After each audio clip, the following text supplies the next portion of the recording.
أعوذ بالله من الشيطان الرجيم بسم الله الرحمن الرحيم সুনানে আন-নাসাই তৃতীয় খণ্ড হাদিস নম্বর 3145 মুহাম্মদ ইবনে আব্দুল আলা রাদিয়াল্লাহু তাআলা আনহু আবু নুজাইহ সালামী রাদিয়াল্লাহু তাআলা আনহু বর্ণনা করেন রাসূলুল্লাহ সাল্লাল্লাহু আলাইহি ওয়াসাল্লামকে বলতে শুনেছি, যে ব্যক্তি আল্লাহর রাস্তায় কাফিরদের দিকে একটি তীর পৌঁছে দিল, এটি তার জন্য জান্নাতে একটি মর্যাদা স্তর লাভের কারণ হলো। অতএব আমি সেদিন 16টি তীর শত্রু শিবিরে পৌঁছে দিই। তিনি বলেন, আমি রাসূলুল্লাহ সাল্লাল্লাহু আলাইহি ওয়াসাল্লামকে আরো বলতে শুনেছি, যে ব্যক্তি আল্লাহর রাস্তায় একটি তীর ছুড়বে তা হবে একটি গোলাম আজাদ করার সমতুল্য। হাদিস নম্বর 3146 মুহাম্মদ ইবনে আলা রাদিয়াল্লাহু তাআলা আনহু সুরাহবিল ইবনে সিমত রাদিয়াল্লাহু তাআলা আনহু থেকে বর্ণিত, তিনি কাব ইবনে মুররাহ রাদিয়াল্লাহু তাআলা আনহু কে বললেন, হে কাব, রাসূলুল্লাহ সাল্লাল্লাহু আলাইহি ওয়াসাল্লাম হতে আমাদের নিকট হাদিস বর্ণনা করুন এবং সাবধানতা অবলম্বন করুন। তিনি বললেন, আমি তাকে বলতে শুনেছি, যে ব্যক্তি মুসলিম অবস্থায় আল্লাহর রাস্তায় বৃদ্ধ হয়েছে, কিয়ামতের দিন তা তার জন্য নূর হবে। তাকে আবার বলা হলো, রাসূলুল্লাহ সাল্লাল্লাহু আলাইহি ওয়াসাল্লাম হতে আমাদের নিকট হাদিস বর্ণনা করুন এবং সাবধানতা অবলম্বন করুন। তিনি বললেন, আমি তাকে বলতে শুনেছি, তোমরা তীর নিক্ষেপ করবে। যে ব্যক্তি শত্রুর প্রতি একটি তীর পৌঁছাবে, আল্লাহ তাআলা এর বিনিময়ে তার একটি মর্যাদা স্তর বর্ধিত করবেন। ইবনে নাহহাম রাদিয়াল্লাহু তাআলা আনহু বললেন, ইয়া রাসূলুল্লাহ, মর্যাদা কি? তিনি বললেন, তা তোমার মায়ের ঘরের চৌকাঠ নয়, ইহা এমন দুটি স্তর যে যার মধ্যে পার্থক্য হবে 100 বছরের।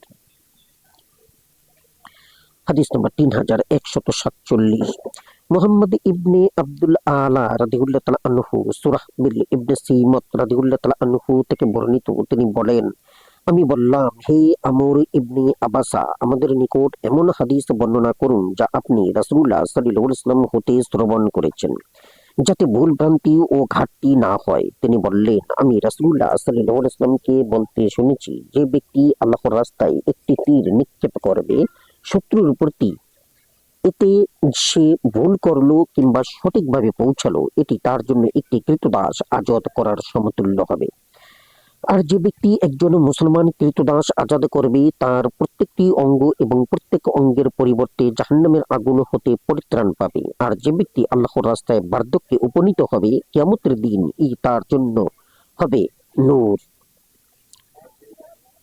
হাদিস নম্বর 3148 আমর ইবনে উসমান ইবনে সাইদ রাদিয়াল্লাহু তাআলা আনহু উকবা ইবনে আমির রাদিয়াল্লাহু তাআলা আনহু বলেন, রাসূলুল্লাহ সাল্লাল্লাহু আলাইহি ওয়াসাল্লাম বলেছেন, মহান মহিয়ান আল্লাহ তাআলা একটি তীরের উসিলায় 3 ব্যক্তিকে জান্নাতে প্রবেশ করাবেন। এর প্রস্তুতকারক, যে তা প্রস্তুতকালে উত্তম নিয়ত রাখবে, যে তা নিক্ষেপ করবে এবং যে তা কাউকে তুলে দেবে, নিক্ষেপ করতে দেবে। হাদিস নম্বর 3149 মুহাম্মদ ইবনে মানসুর রাদিয়াল্লাহু তাআলা আনহু আবু হুরায়রা রাদিয়াল্লাহু তাআলা আনহু থেকে বর্ণিত, রাসূলুল্লাহ সাল্লাল্লাহু আলাইহি ওয়াসাল্লাম বলেছেন, যে ব্যক্তি আল্লাহর রাস্তায় জখম হবে তার আল্লাহই ভালো জানেন। কে তার রাস্তায় জখম হয়েছে, সে কিয়ামতের দিন এমন অবস্থায় আসবে যে তার ক্ষত রক্ত ঝরতে থাকবে, এর বর্ণ হবে রক্তের আর গন্ধ হবে কস্তুরীর।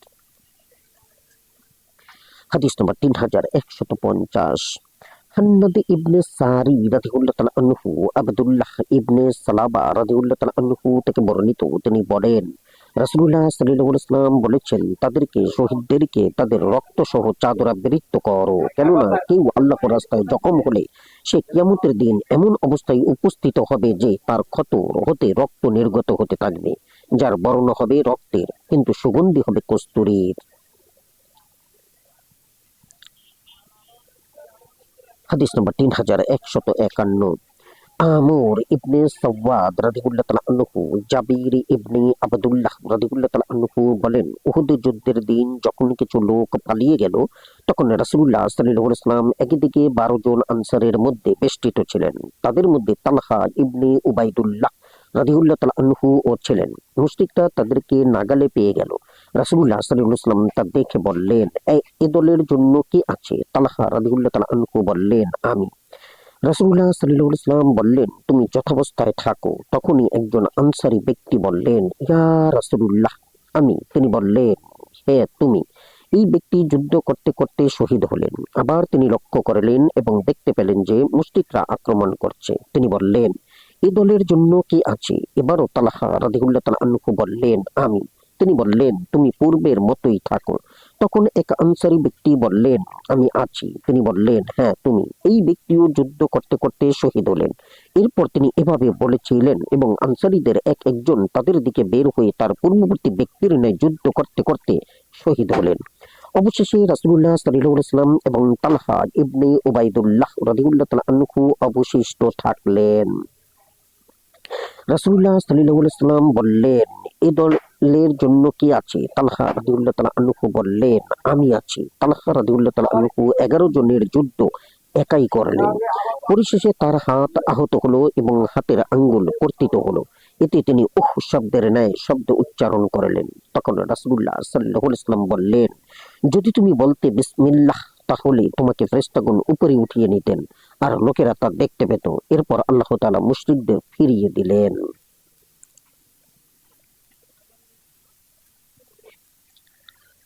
হাদিস নম্বর 3152।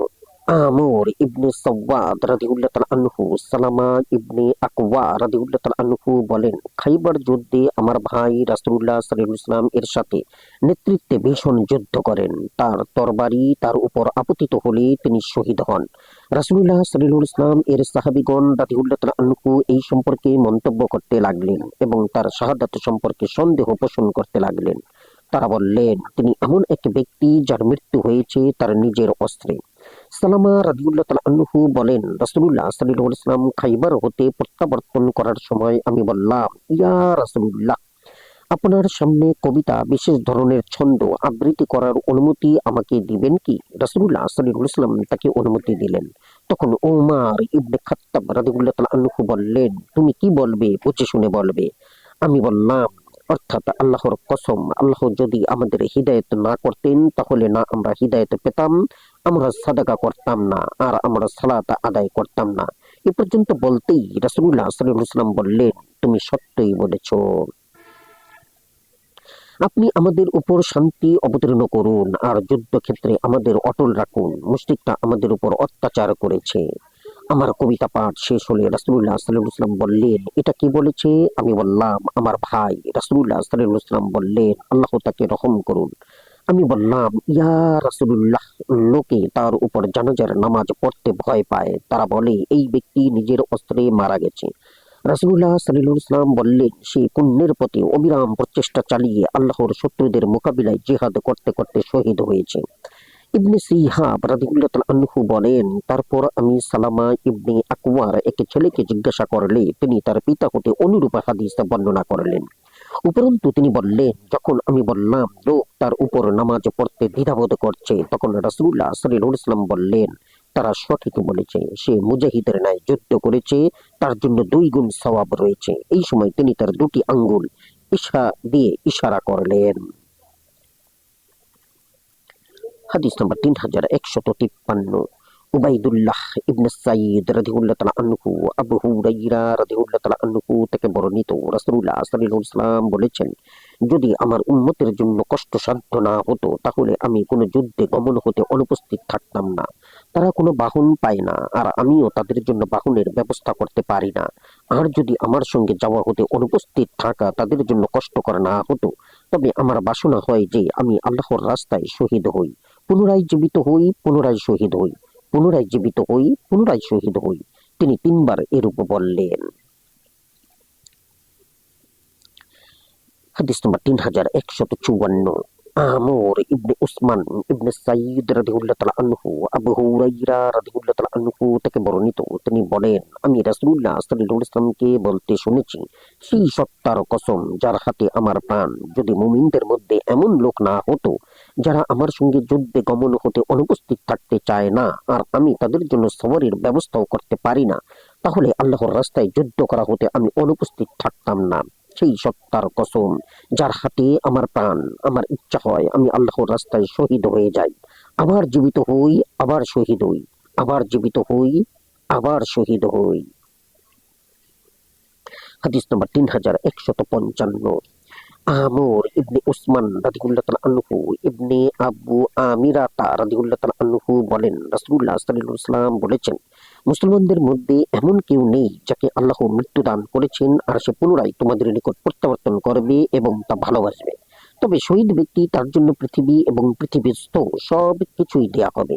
ইবনে আবু আমিরা রাদিয়াল্লাহু তাআলা আনহু বলেন, রাসূলুল্লাহ সাল্লাল্লাহু আলাইহি ওয়াসাল্লাম বলেছেন, শহরবাসী এবং গ্রামবাসী অর্থাৎ পৃথিবী ও তন্মধ্যস্থিত যা আছে সবকিছু আমার জন্য হোক, তা হতে আল্লাহর রাস্তায় শহীদ হওয়া আমার নিকট অধিক প্রিয়। হাদিস নম্বর 3156।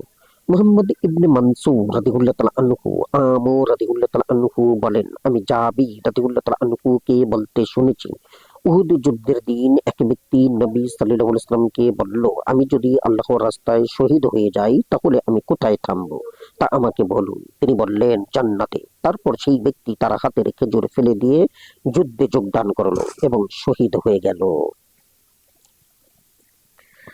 হাদিস নম্বর 3157। মুহাম্মদ ইবনে বাশশার রাদিয়াল্লাহু তাআলা আনহু আবু হুরায়রা রাদিয়াল্লাহু তাআলা আনহু থেকে বর্ণিত, তিনি বলেন, রাসূলুল্লাহ সাল্লাল্লাহু আলাইহি ওয়াসাল্লাম মিম্বরে উপবেশন করে খুতবা দিচ্ছিলেন। এমন সময় এক ব্যক্তি এসে বললেন, আমি যদি ধৈর্যশীল হয়ে সওয়াবের নিয়তে সম্মুখ সমরে অবতীর্ণ হইও, পিছুপা না হইও যে যুদ্ধ করে, তাহলে কি আল্লাহ তাআলা আমরা সব পাপ মার্জনা করবেন? তিনি বললেন, হ্যাঁ। তারপর তিনি কিছুক্ষণ নিশ্চুপ থাকলেন, পরে বললেন, এই ক্ষেত্রে প্রশ্নকারী লোকটি কোথায়? লোকটি বললেন, এই যে আমি এখানে। তিনি বললেন, তুমি কি বলেছিলে? সে বললেন, আমি যদি আল্লাহর রাস্তায় ধৈর্য সহকারে সওয়াবের নিয়তে সম্মুখে অগ্রসর হয়ে যুদ্ধ করি, পিছু না হই, তাহলে কি আমার পাপ সমূহ আল্লাহ ক্ষমা করবেন? তিনি বললেন, হ্যাঁ, ঋণ ব্যতীত। এইমাত্র জিবরাইল আলাইহিস সালাম আমাকে আমার কানে কানে তা বলে গেলেন। হাদিস নম্বর 3158।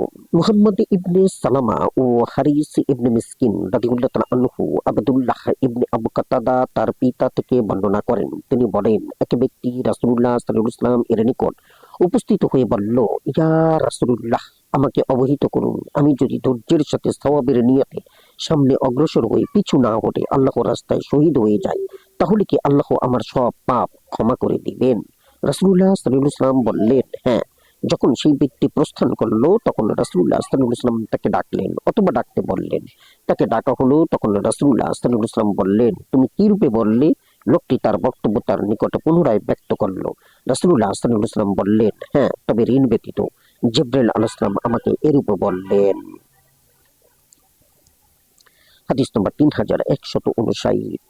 কুতাইবা রাদিয়াল্লাহু তাআলা আনহু আবু কাতাদা রাদিয়াল্লাহু তাআলা আনহু থেকে বর্ণিত, তিনি বলেন, রাসূলুল্লাহ সাল্লাল্লাহু আলাইহি ওয়াসাল্লাম লোকদের মধ্যে দাঁড়িয়ে তাদের বললেন, আল্লাহর রাস্তায় জিহাদ এবং আল্লাহর প্রতি ঈমান সর্বোত্তম আমল। এক ব্যক্তি দাঁড়িয়ে বলল, ইয়া রাসূলুল্লাহ, আমাকে অবহিত করুন, আমি যদি আল্লাহর রাস্তায় শহীদ হই তাহলে কি আল্লাহ তাআলা আমার সব পাপ মার্জনা করবেন?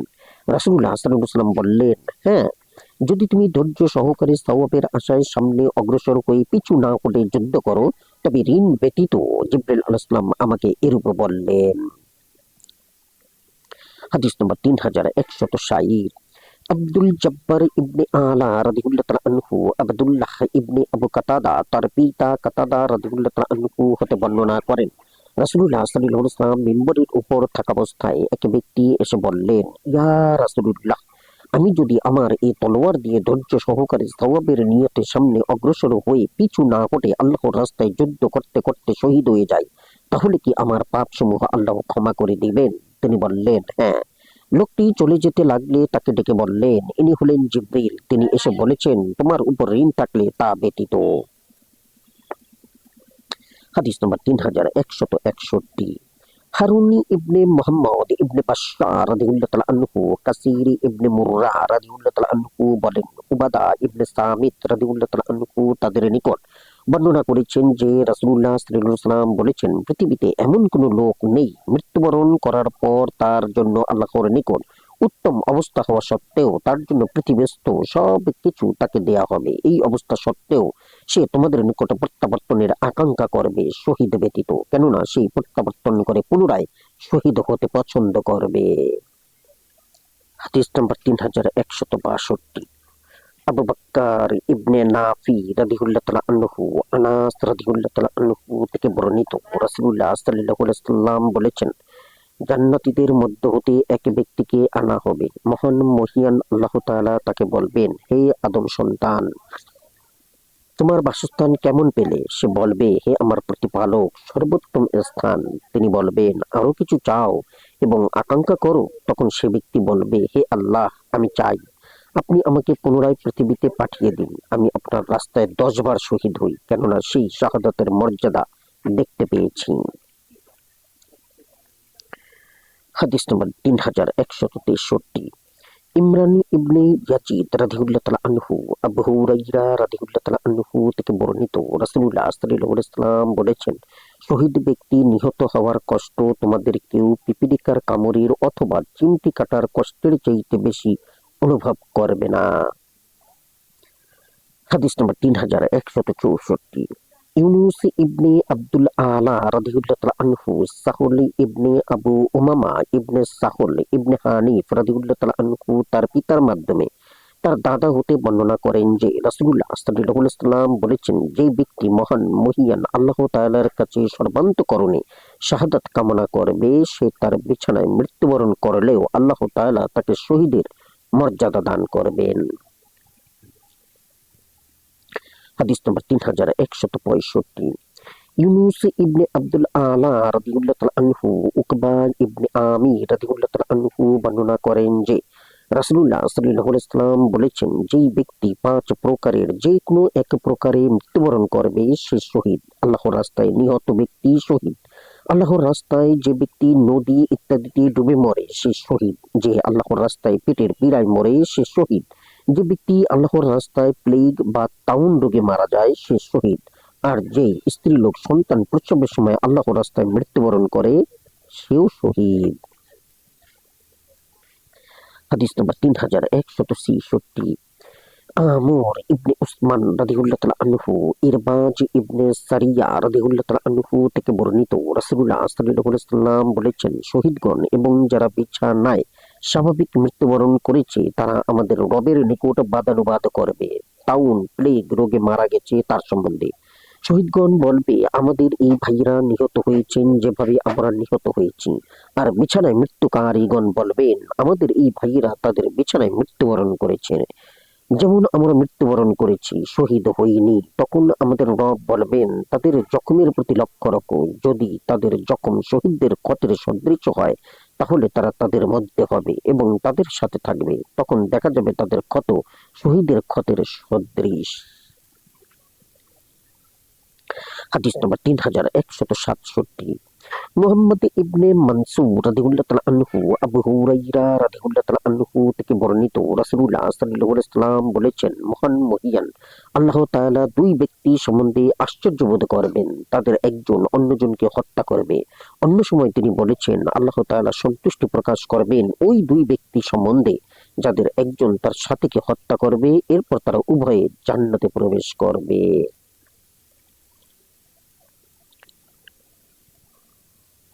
হাদিস নম্বর 3168। মুহাম্মদ ইবনে সালামা এবং ইবনে হারিস ইবনে মিসকিন রাদিয়াল্লাহু তাআলা আনহু, আবু হুরায়রা রাদিয়াল্লাহু তাআলা আনহু থেকে বর্ণিত, রাসূলুল্লাহ সাল্লাল্লাহু আলাইহি ওয়াসাল্লাম বলেছেন, আল্লাহ তাআলা 2 ব্যক্তির প্রতি সন্তুষ্ট প্রকাশ করবেন, তাদের একে অন্যকে হত্যা করে তারা উভয়ে জান্নাতে প্রবেশ করবে। একজন তো আল্লাহর রাস্তায় জিহাদ করে শহীদ হয়, এরপর আল্লাহ তাআলা হত্যাকারীকে ক্ষমা করে দেন, তারপর সেও জিহাদ করে এবং শহীদ হয়। হাদিস নম্বর 3169। হারিস ইবনে মিসকিন রাদিয়াল্লাহু তাআলা আনহু, সালমানুল খায়র রাদিয়াল্লাহু তাআলা আনহু থেকে বর্ণিত, রাসূলুল্লাহ সাল্লাল্লাহু আলাইহি ওয়াসাল্লাম বলেছেন, যেই ব্যক্তি আল্লাহর রাস্তায় একদিন ও এক রাত সীমান্ত পাহারায় কাটায় তার জন্য 1 মাস রোজা রাখার ও রাত জেগে ইবাদতের সওয়াব রয়েছে। আর যে ব্যক্তি পাহারার কাজে নিয়োজিত অবস্থায় মৃত্যুবরণ করে তার জন্য অনুরূপ সওয়াব বরাদ্দ হবে, আর তাকে জান্নাত হতে রিজিক বরাদ্দ দেয়া হবে, আর সেই সমস্ত ফিতনা বিপদ ও সমস্যা হতে রক্ষিত থাকবে। হাদিস নম্বর 3170। আমর ইবনে মানসুর রাদিয়াল্লাহু তাআলা আনহু, সালমান রাদিয়াল্লাহু তাআলা আনহু থেকে বর্ণিত, তিনি বলেন, আমি রাসূলুল্লাহ সাল্লাল্লাহু আলাইহি ওয়াসাল্লামকে বলতে শুনেছি, যেই ব্যক্তি আল্লাহর রাস্তায় একদিন এবং এক রাত সীমান্ত পাহারায় রত থাকে তার জন্য 1 মাস সাওম পালন করে ও রাত জেগে ইবাদতের সওয়াব রয়েছে। সে ইন্তেকাল করলেও তার সে আমল জারি থাকবে যা সে করত, আর সে সকল ফিতনা হতে রক্ষিত থাকবে, আর তাকে তার রিজিক বরাদ্দ করা হবে। হাদিস নম্বর 3171।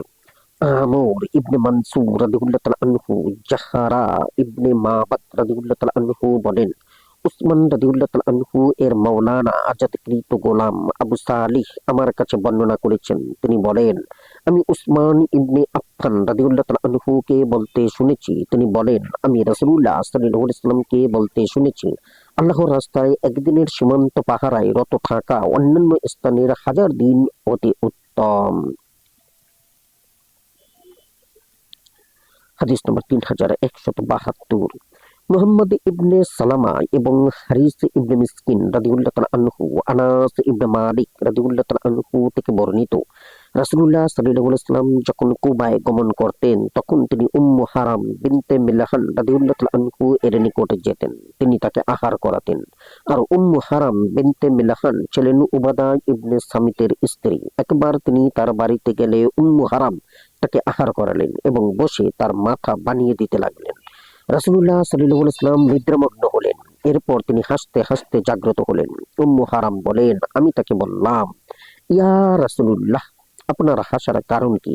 তিনি বললেন, আমার উম্মতের কিছু সংখ্যক লোককে আমাকে দেখানো হলো, তারা আল্লাহর রাস্তায় জিহাদ করার জন্য অথই সাগরে নৌযানে আরোহণ করবে। তারা সিংহাসনে উপবিষ্ট বাদশাহ। রাবি ইসহাক রাদিয়াল্লাহু তাআলা আনহু বলেন, অথবা তিনি বলেছেন তারা সিংহাসনে উপবিষ্ট বাদশাহেদের ন্যায়। আমি বললাম, ইয়া রাসূলুল্লাহ, আল্লাহর নিকট দোয়া করুন, তিনি যেন আমাকেও তাদের অন্তর্ভুক্ত করেন। রাসূলুল্লাহ সাল্লাল্লাহু আলাইহি ওয়াসাল্লাম তার জন্য দোয়া করে আবার নিদ্রা গেলেন। হারিস রাদিয়াল্লাহু তাআলা আনহু বলেন, নিদ্রা যাওয়ার পর তিনি আবার হাসতে হাসতে জাগলেন। আমি তাকে জিজ্ঞাসা করলাম, ইয়া রাসূলুল্লাহ, আপনার হাসার কারণ কি? তিনি বললেন, আমার উম্মতের কিছু লোককে আমাকে দেখানো হলো, তারা আল্লাহর রাস্তায় জিহাদ করেছে, যেমন সিংহাসনের উপর বাদশাহ অথবা সিংহাসনে আসীন বাদশাহের মতো, যেভাবে প্রথমবার বলেছিলেন। আমি বললাম, ইয়া রাসূলুল্লাহ, আল্লাহর নিকট দোয়া করুন, তিনি যেন আমাকে এদের মধ্যে শামিল করেন। তিনি বললেন, না, তুমি প্রথম দলে থাকবে। উম্মু হারাম মুয়াবিয়া রাদিয়াল্লাহু তাআলা আনহু এর শাসনকালে ইরাকের শাসনকর্তা রূপে ইস্তাম্বুল অভিযানে সাগরে নৌযানে আরোহণ করেছিলেন। এরপর সমুদ্র হতে ফিরে আসার পর তিনি তার সওয়ারির উপর হতে পড়ে গিয়ে শহীদ হন। হাদিস নম্বর 3173।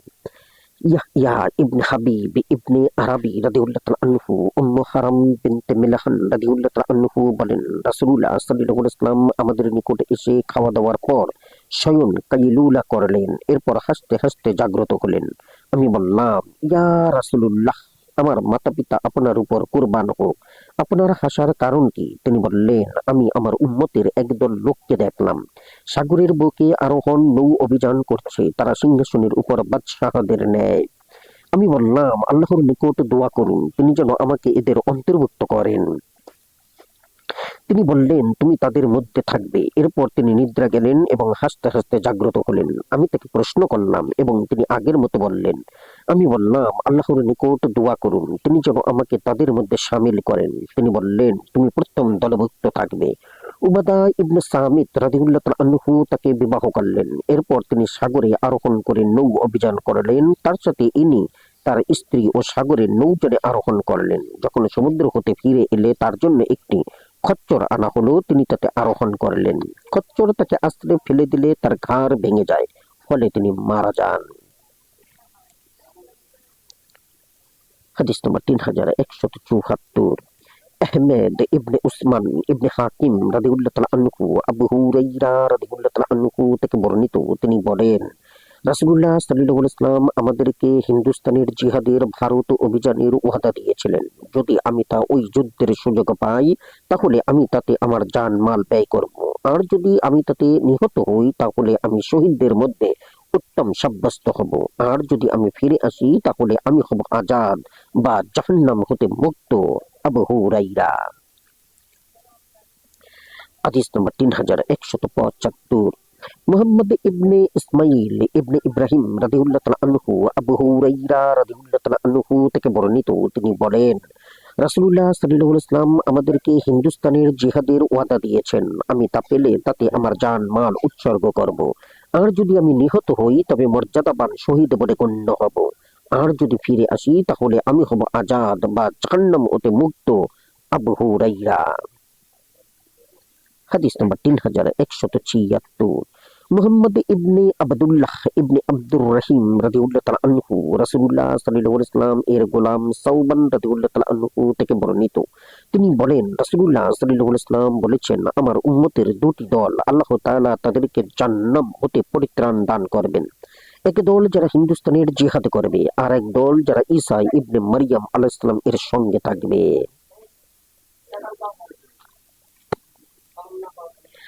হাদিস নম্বর 3177। ঈসা ইবনে ইউনুস রাদিয়াল্লাহু তাআলা আনহু রাসূলুল্লাহ সাল্লাল্লাহু আলাইহি ওয়াসাল্লাম এর একজন সাহাবী থেকে বর্ণিত, তিনি বলেন যখন রাসূলুল্লাহ সাল্লাল্লাহু আলাইহি ওয়াসাল্লাম পরীক্ষা খননের আদেশ করলেন তখন একটি কঠিন বড় প্রস্তরখণ্ড দেখা গেল যা খনন কার্যে ব্যাঘাত সৃষ্টি করল। এরপর রাসূলুল্লাহ সাল্লাল্লাহু আলাইহি ওয়াসাল্লাম বেলচা কোদাল জাতীয় যন্ত্র বিশেষ নিয়ে অগ্রসর হলেন এবং তার চাদর পরীক্ষার পাশে রাখলেন। তিনি বললেন, সত্য ও ন্যায়ের দিক দিয়ে আপনার রবের বাণী সম্পূর্ণ এবং তার বাক্য সিদ্ধান্ত সমূহ পরিবর্তন করার কেউ নেই। তিনি সর্বশ্রোতা সর্বজ্ঞ। 6:115। তাতে ওই প্রস্তর খণ্ডের 1/3 ভেঙে পড়ে গেল, আর সালমান ফার্সি সেখানে দণ্ডায়মান ছিলেন। তিনি দেখলেন রাসূলুল্লাহ সাল্লাল্লাহু আলাইহি ওয়াসাল্লাম এর বেলচা মারার সঙ্গে সঙ্গে একটি বিদ্যুৎ চমকিত হলো। এরপর তিনি দ্বিতীয়বার আঘাত করলেন এবং বললেন, তাতে আর 1/3 ভেঙে পড়ে গেল এবং একটি বিদ্যুৎ চমকে উঠল। সালমান ফারাসি রাদিয়াল্লাহু তাআলা আনহু তাও দেখতে পেলেন। তারপর তিনি তৃতীয়বার তাতে আঘাত করলেন এবং বললেন, এতে অবশিষ্ট 1/3 ভেঙে পড়ে গেল। রাসূলুল্লাহ সাল্লাল্লাহু আলাইহি ওয়াসাল্লাম পরীক্ষা থেকে বের হয়ে আসলেন এবং তার চাদরখানা নিয়ে বসে পড়লেন। সালমান ফারসি রাদিয়াল্লাহু তাআলা আনহু বললেন, ইয়া রাসূলুল্লাহ, আপনি যখন আঘাত করছিলেন আমি লক্ষ্য করছিলাম, দেখলাম আপনি যখনই তাতে আঘাত করছিলেন তাতে বিদ্যুৎ চমকিত হচ্ছিল। রাসূলুল্লাহ সাল্লাল্লাহু আলাইহি ওয়াসাল্লাম বললেন, হে সালমান, আমিও তা দেখেছি। সালমান রাদিয়াল্লাহু তাআলা আনহু বললেন, হ্যাঁ ইয়া রাসূলুল্লাহ, ওই সত্তার শপথ যিনি আপনাকে সত্য সহকারে প্রেরণ করেছেন। তিনি বললেন, আমি যখন প্রথমবার আঘাত করেছিলাম তখন পারস্যের কিসরার শহরসমূহ এবং এর আশেপাশের স্থানসমূহ এবং আরো বহু শহর আমার সামনে প্রকাশিত হলো। আমি তা আমার দু চোখে দর্শন করেছি। উপস্থিত সাহাবী বৃন্দ আরজ করলেন, ইয়া রাসূলুল্লাহ, আল্লাহ তাআলার নিকট দোয়া করুন তিনি যেন আমাদের এই সকল শহরের বিজয় দান করেন এবং তাদের আবাসকে আমাদের গনিমত করে দেন, আর আমাদের হাতে তাদের দেশ বিধ্বস্ত করে দেন। রাসূলুল্লাহ সাল্লাল্লাহু আলাইহি ওয়াসাল্লাম এর জন্য দোয়া করলেন। তিনি বললেন, এরপর আমি দ্বিতীয়বার আঘাত করলাম।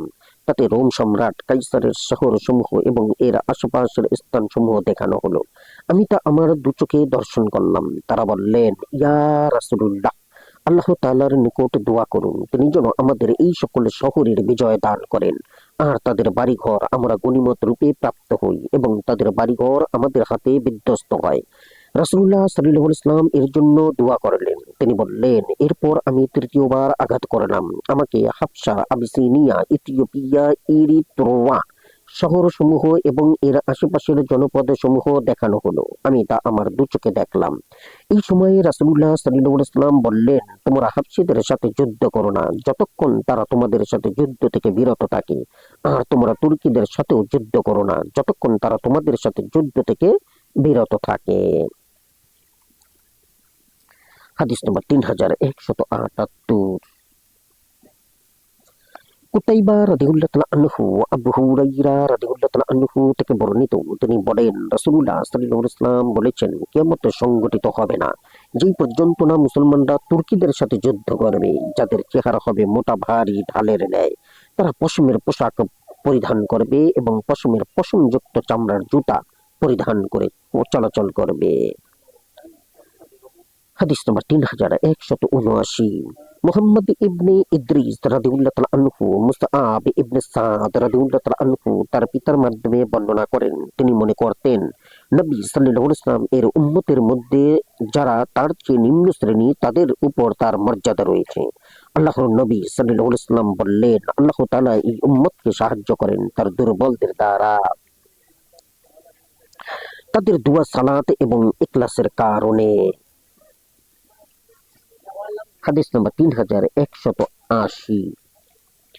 ইয়াহইয়া ইবনে উসমান রাদিয়াল্লাহু তাআলা আনহু জুবাইর ইবনে নুফাইর হাজরামি রাদিয়াল্লাহু তাআলা আনহু বলেন, তিনি আবু দারদা রাদিয়াল্লাহু তাআলা আনহুকে বলতে শুনেছেন, আমি রাসূলুল্লাহ সাল্লাল্লাহু আলাইহি ওয়াসাল্লামকে বলতে শুনেছি, আমার জন্য দুর্বলদের অন্বেষণ করো, কেননা তোমরা রিজিক পাচ্ছ এবং সাহায্য পাচ্ছ তোমাদের দুর্বলদের উসিলায়। হাদিস নম্বর 3181। সুলাইমান ইবনে দাউদ এবং হারিস ইবনে মিসকিন রাদিয়াল্লাহু তাআলা আনহু যায়েদ ইবনে খালিদ রাদিয়াল্লাহু তাআলা আনহু সূত্রে রাসূলুল্লাহ সাল্লাল্লাহু আলাইহি ওয়াসাল্লাম থেকে বর্ণিত, তিনি বলেছেন, যে ব্যক্তি আল্লাহর রাস্তার কোন যোদ্ধাকে যুদ্ধের উপকরণ দান করবে সে যেন নিজেই যুদ্ধ করলো, আর যে ব্যক্তি কোন যোদ্ধার পরিবারে তার কল্যাণ কামনার সাথে স্থলাবর্তী হলো সেও যেন যুদ্ধে যোগদান করলো। হাদিস নম্বর 3182। মুহাম্মদ ইবনে মুসান্না রাদিয়াল্লাহু তাআলা আনহু যায়েদ ইবনে খালিদ জুহানী রাদিয়াল্লাহু তাআলা আনহু থেকে বর্ণিত, তিনি বলেন, রাসূলুল্লাহ সাল্লাল্লাহু আলাইহি ওয়াসাল্লাম বলেছেন, যেই ব্যক্তি কোনো যোদ্ধাকে যুদ্ধের সরঞ্জাম দান করলো সে যেন যুদ্ধ করলো, আর যে ব্যক্তি কোনো যোদ্ধার পরিবারে মঙ্গলের জন্য তার স্থলাবর্তী হলো সেও যেন যুদ্ধ করলো।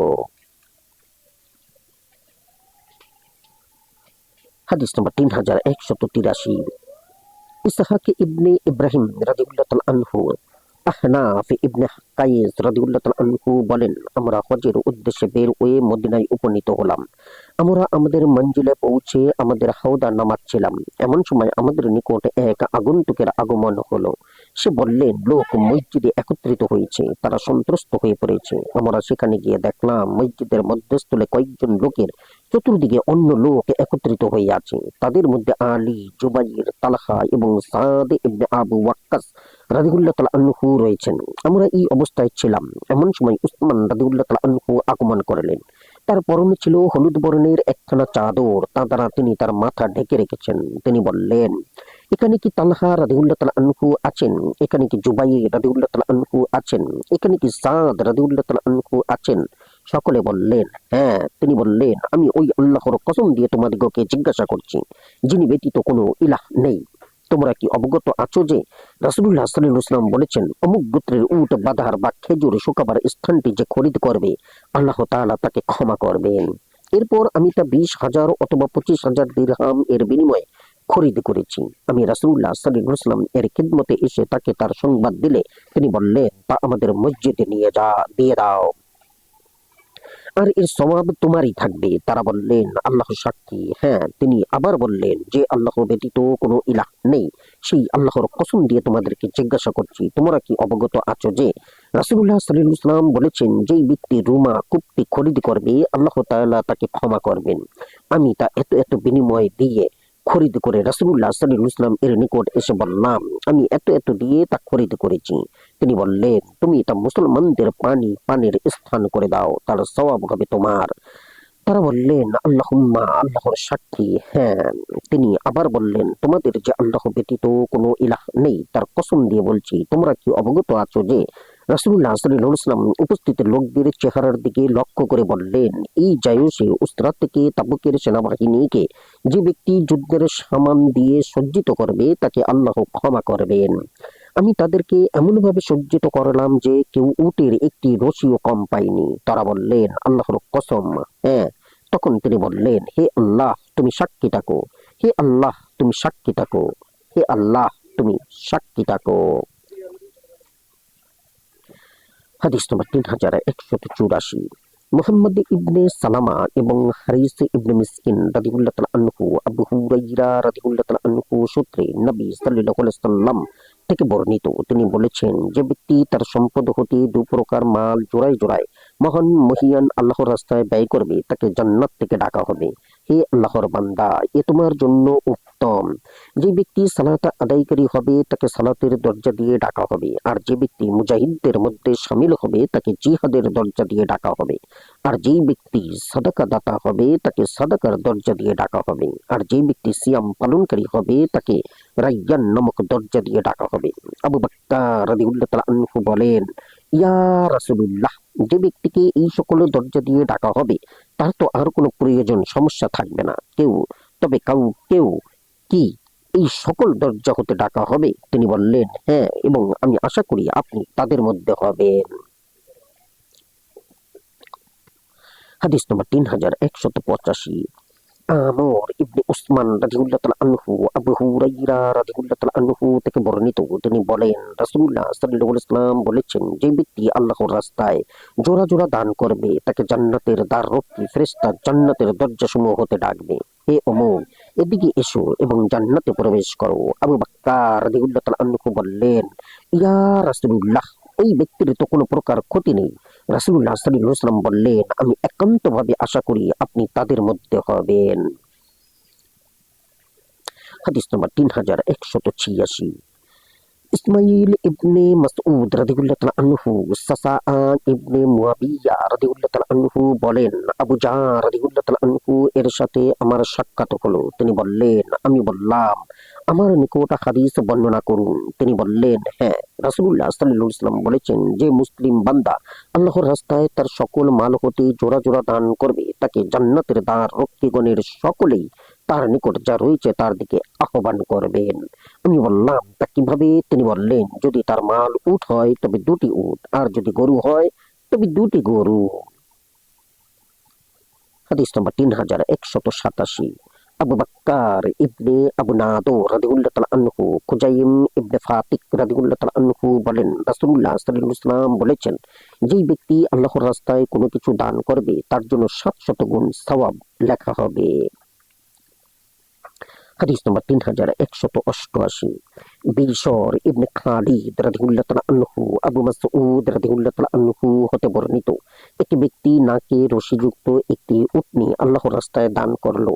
রাসূলুল্লাহ সাল্লাল্লাহু আলাইহি ওয়াসাল্লাম বললেন, তা কিয়ামতের দিন নাকে রশিযুক্ত 700টি উটনী হয়ে আগমন করবে। হাদিস নম্বর 3189। আমর ইবনে উসমান রাদিয়াল্লাহু তাআলা আনহু মুয়াজ ইবনে জাবাল রাদিয়াল্লাহু তাআলা আনহু রাসূলুল্লাহ সাল্লাল্লাহু আলাইহি ওয়াসাল্লাম হতে বর্ণনা করেন, তিনি বলেছেন, যুদ্ধ 2 প্রকার। যে ব্যক্তি আল্লাহর সন্তুষ্টি কামনা করে ইমামের অনুসরণ করে, উত্তম বস্তু দান করে, সাথীদের সাথে নরম ব্যবহার করে এবং ঝগড়া ফাসাদ পরিত্যাগ করে, তাহলে তার নিদ্রা জাগরণ সবই সওয়াবযোগ্য। আর যে ব্যক্তি লোক দেখানো যুদ্ধ করে, খাতির জন্য যুদ্ধ করে, ইমামের অবাধ্য হয় এবং পৃথিবীর ফাসাদ বিস্তার করে, সে সমপরিমাণের সওয়াব বা প্রতিদানের সাথে প্রত্যাবর্তন করবে না। আমানতু বিল্লাহ। জাযাকুমুল্লাহ খাইরান। আসসালামু আলাইকুম।